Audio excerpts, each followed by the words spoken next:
This podcast is sponsored by nobody. Hey dudes, welcome to Splat from the Past, the only 80s themed horror and sci-fi show where things could get totally radical. Now today, I will be welcoming my second 80s rock drummer guest of the day, and that is Mike Buck, the original drummer for the Fabulous Thunderbirds. He's coming on the show today. The guy played on their first album, Girls Go Wild. I think he played on a couple tracks on the second album, What's the Word?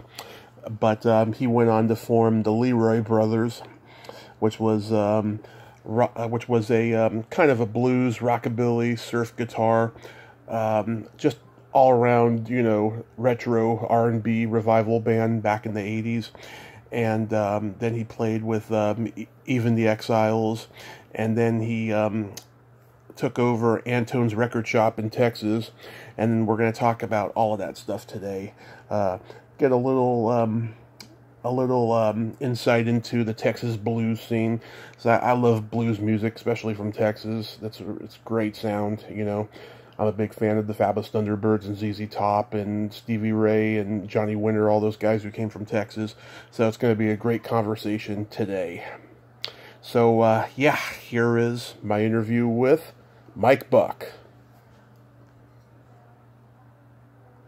Hello. Good afternoon, Mike. Welcome to the show, sir. How are you? I'm good. How are you, man? I am just spectacular. This is such a great honor. Thank you for taking the time today. Absolutely, my pleasure. So, going back in time, at what age did you start gravitating toward music? Well, I pretty much my whole life, I always loved music, and a lot of it was played around the house. My parents both liked music a lot, and my dad was an amateur accordion player, especially back in World War II. He'd use the instrument to impress the ladies. So, grew up, a lot of different types of music being played in the house, mainly on records, Mm-hmm. A lot of country and pop music of the time. And, about the time the Beatles came out, of course, all the kids, I think every kid got either a guitar or a set of drums for the Christmas in 1964, I guess it would be. Mm-hmm. And so, I got some drums around that time, started banging around on them. I listened to, just the stuff. Yeah, I really like the Rolling Stones and all the British invasion groups and Of course. that sort of thing. And Jimmy Reed, of course, was played on pop radio and Fats Domino, so those elements of the blues kind of snuck in there, along with stuff that's being played by the Stones. Yeah. Is drums your only instrument? Yes. Did any drummers in particular influence you the most? Man, I love them all. I don't know. I guess Charlie Watts, I love, from the Stones, and Freddie Below, who played on a lot of the old chess records. Right. Little Walter, of course, Al Jackson from Stax, and Earl Palmer, and, all the jazz guys, Art Blakey, Max Roach, Mitch Mitchell with Jimi Hendrix. I don't know. I just love I love listening to drummers play. Ginger Baker. All of them. I'm sorry? Ginger Baker. Ginger Baker I was impressed with. Ginger Baker for sure. I especially like the stuff he did with the Graham Bond band before Cream. I loved Cream too. Mm-hmm. That was a little bit of overkill, but, I was impressed that he could do all that stuff. Yeah. Do you remember the first album you ever bought with your own money? Boy. I think the first 45 I ever bought might have been the Monster Mash by Bobby Pickett. Oh. And I don't know, the Stones, first Rolling Stones album. Yeah. Wow, that's cool. Monster Mash, yeah, it's one of my best karaoke songs too. Yeah, and I like stuff like, I think another early 45 I bought was Johnny Cash, Don't Take Your Guns to Town. Oh, yeah. So this is all stuff, I guess I kind of started really becoming aware of music, 1959, 60. At the time I was 8 or 9 or something, and just kind of went from there. Love affair with, especially records. I love 45s. I've got a room full of them here at the house. I'm in a record store now, so that's a big part of my life too, along with playing. Mm-hmm. How about your first concert?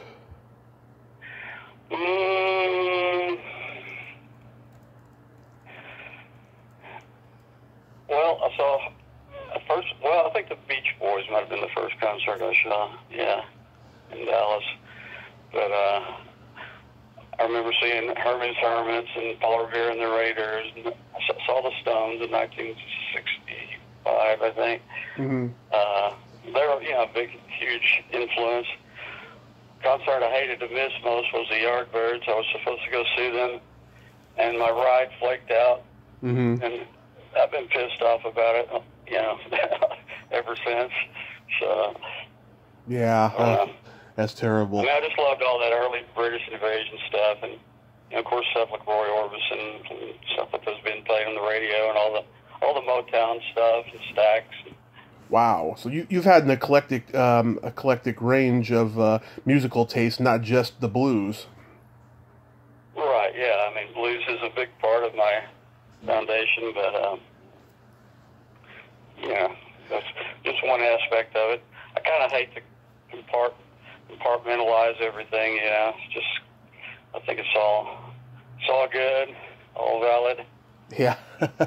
I was reading that you began playing clubs in your mid-teens, and a lot of blues guys, mostly I never heard, guys like Robert Ely, Ray Sharp, Johnny Carroll, and Bubbles Cash were playing in those clubs. What was that like then?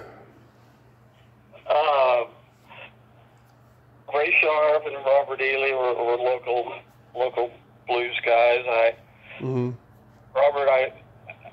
started going to this club called Chicken in the Basket that Freddie King would play pretty often, about once every 2 or 3 months, and hanging out there, and kind of got a gig, an early Blue Monday gig, played in the afternoons before the main bands on Monday, which was got a guy named Little Al and the Hi-Fi's, Little Al and Hi-Fi's. Yeah. And so it was a friend of mine, Freddie Cisneros, and Jack Newhouse, who was still in high school then. I was just out, but we would, kind of warm up for the other bands. People from the neighborhood would just drift in during the afternoon, sit in, and got to meet and hear, a lot of good players, stuff people have never heard of, but, great players nonetheless. And there was Ray Sharp, who had a big hit with Linda Lou back in the 50s. Mm-hmm. And Johnny Carroll was a rockabilly singer who had a club called The Cellar in Fort Worth. It was kind of a notorious spot. It was apparently the night of before the JFK assassination. All the Secret Service guys were there all night getting drunk, and hung over the next day when all that went down. So just a lot of crazy history, and Johnny Carroll was the music director there, and I was kind of afraid of him back then when I was like 16, but later I met him and played in his band, or I re-met him, and I don't know. There are just so many great players around Fort Worth. Delbert McClinton was there, and Glenn Clark, and I could go on and on. Was there a lot of segregation going on then? It was segregated for sure. I don't know. We just kind of didn't think about it. We would go to the black clubs and were accepted, and the bands we played with black musicians. We'll play at the white clubs, and no incidents on that front, but it was definitely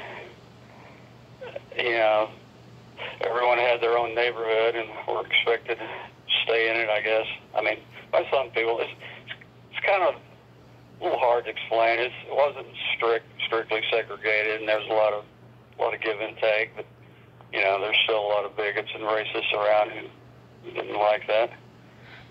Yeah. Did you? So you played bands in high school? Yeah, not the high school band, but just rock and roll bands, Mm-hmm. garage bands, covering Stones and Yardbirds and Animals, kind of the R&B leaning rock groups. Yeah. Any garage rock? Well, it was all garage rock. The way we played it, But yeah, as far as what has become to be known as garage rock, I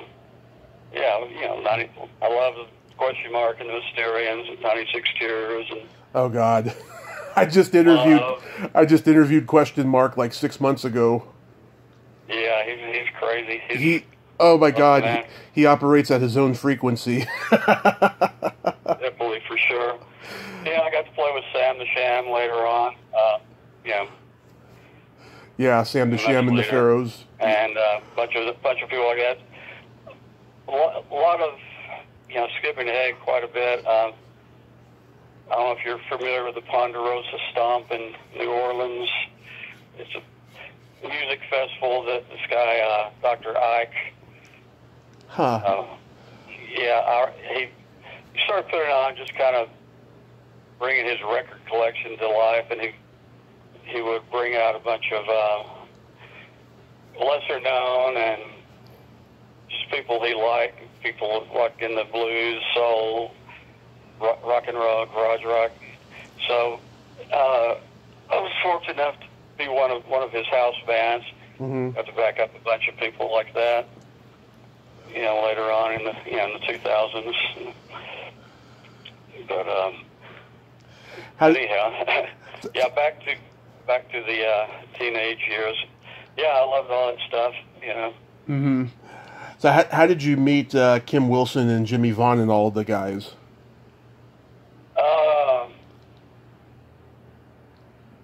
Well, I grew up in Fort Worth, and during the 70s, I started going to Austin quite a bit, just kind of hanging out, and would stay sometimes several months at a time. And there was just such a great music scene going on in Austin during that time, and started going to see Jimmy's band, The Storm.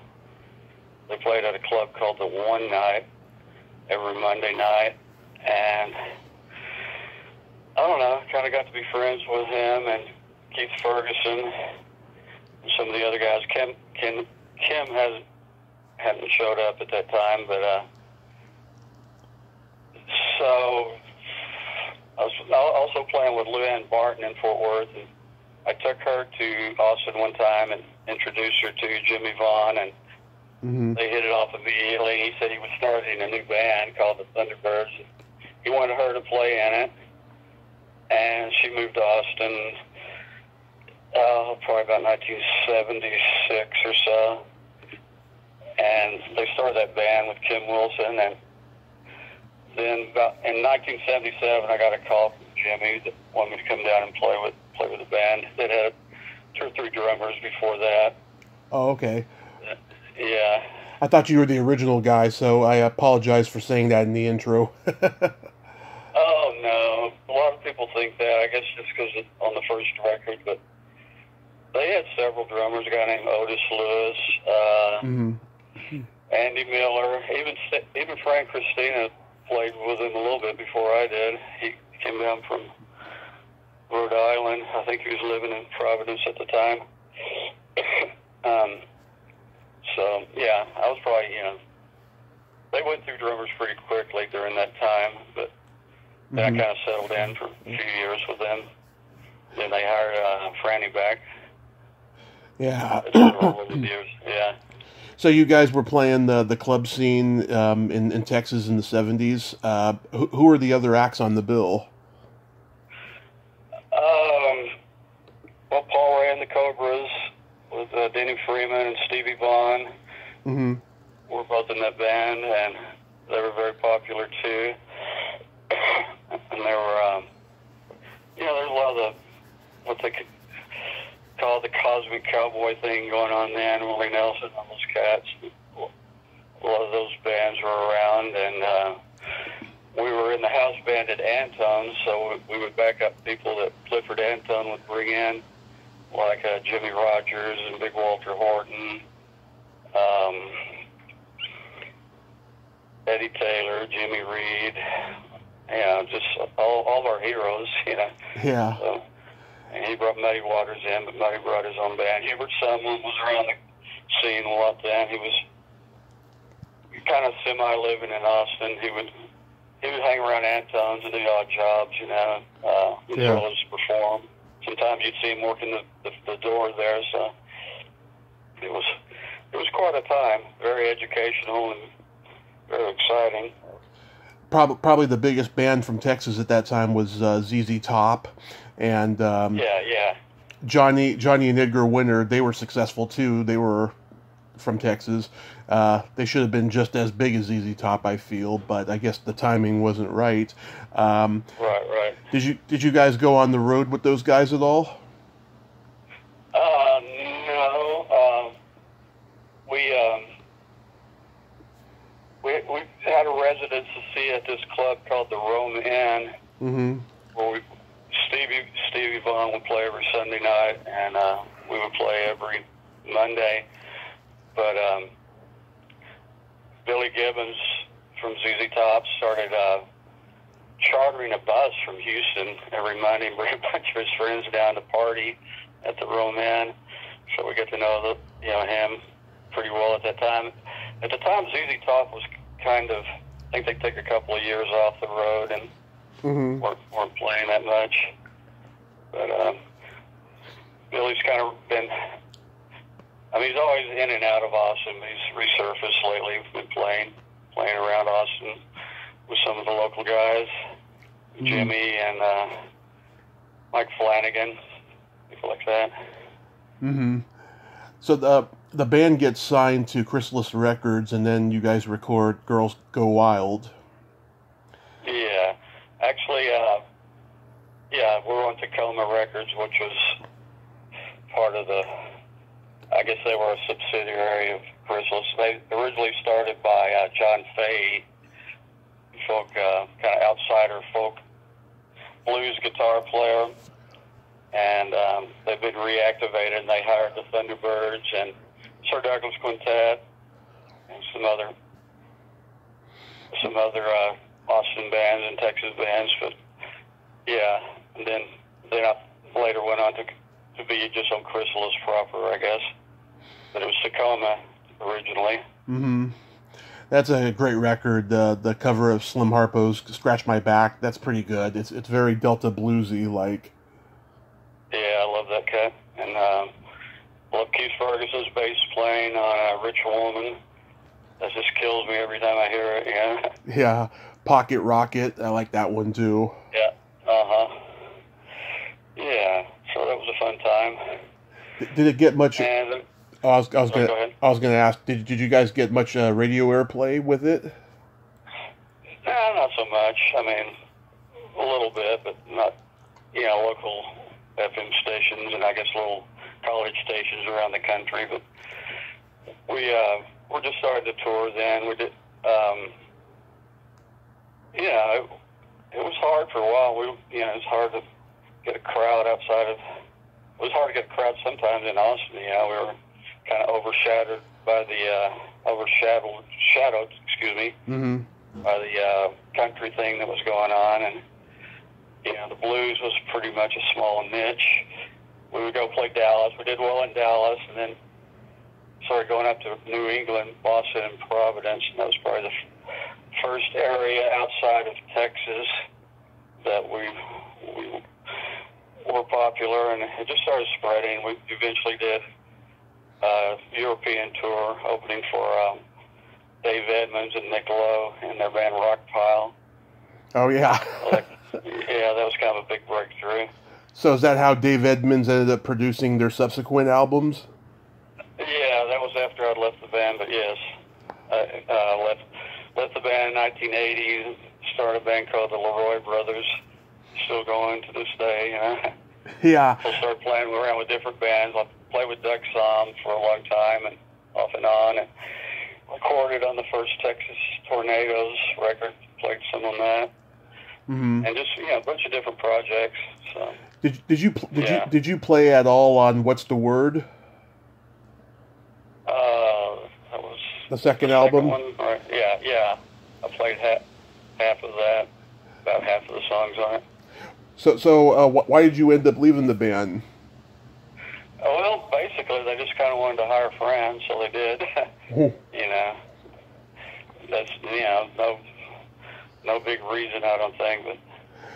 But when they finally got a hit with Tough Enough, did you say, "Damn it, I wish I was a better drummer, otherwise I'd still be in the band"? Well, I didn't. No, I didn't think that. I didn't think I was an inferior drummer. I just thought that,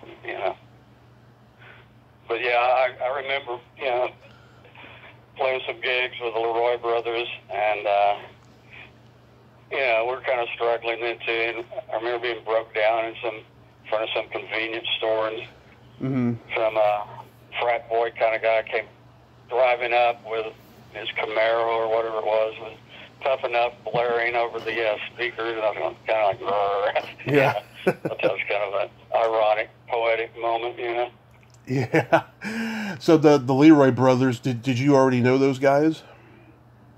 Well, yeah, kind of met them in Fort Worth. Don Leedy and Steve Dorr, they were hanging around the clubs in Fort Worth, the Bluebird, where I played with Robert Ely and Fabulous Lovers.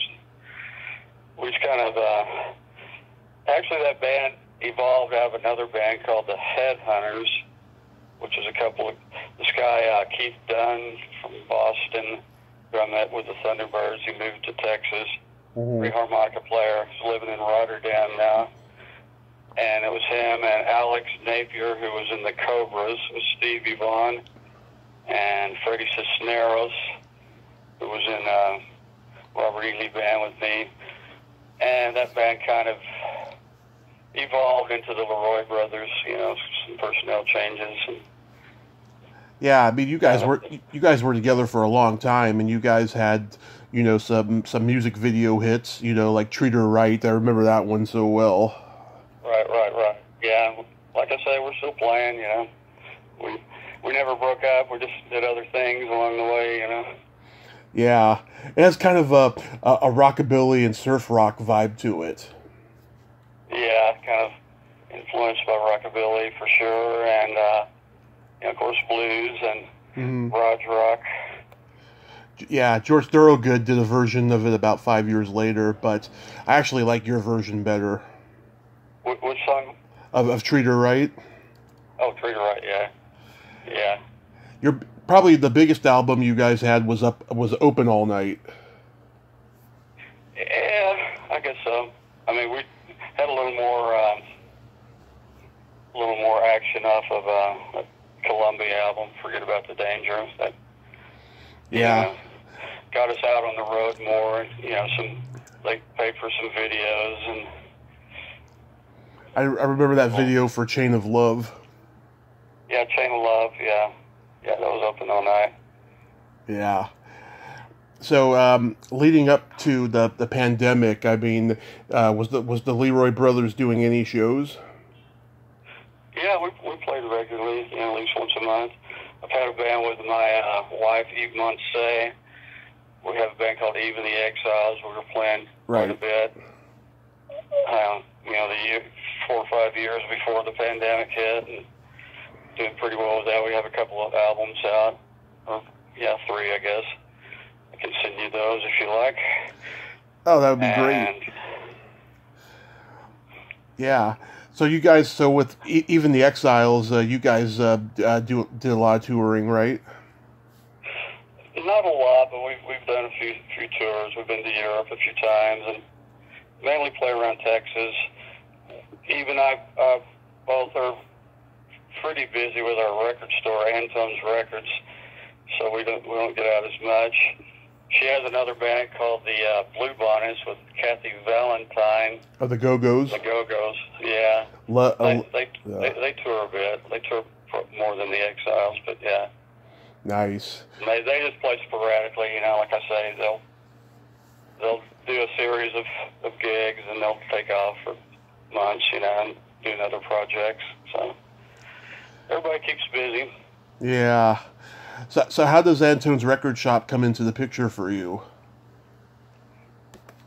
Well, you know, I was always around Clifford Antone and his nightclub. You know, got to know him very well then. Then he wanted to open a record shop in 1987, I believe it was, yeah. And so he did, Antone's Record Shop. And I was working there part-time at first, and I would, you know, fill in when I wasn't on the road with Leroi Brothers or Duck Song or whoever, you know. Mm-hmm. And, you know, I started working there and hanging more. And then when Clifford passed away, his estate, or his sister, offered us, to sell the business to us. And we sold the IRS wouldn't get a hold of it, I think, you know. Mm-hmm.